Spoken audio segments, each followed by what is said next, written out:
जठा के मंदिर पीछा अभी आगे एहन मोहका फेर न एतो तोहर यार न फेर बजेतो एहन मौका फेर न एतो तोहर यार न फेर बजेतो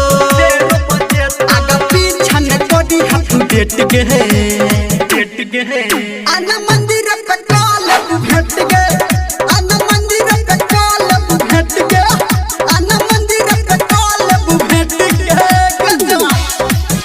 आना मंदिर पे काल आना मंदिर पे काल भेट गे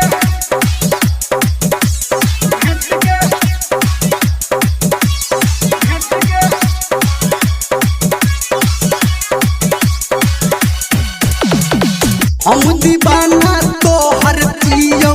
तू हमर दीवानी गे तू हमर दीवानी गे तू हमर दीवानी गे हम दीवाना तोहर पियो तू हमर दीवानी गे आई बेर पार लगे तो गोरकी अपन भोला दानी गे कर तो फोन जब धर्मेंद्र संजय गौतम के अंदर कर तो फोन जब धर्मेंद्र संजय गौतम के अंदर तब कदी हन जाता तू लेट गे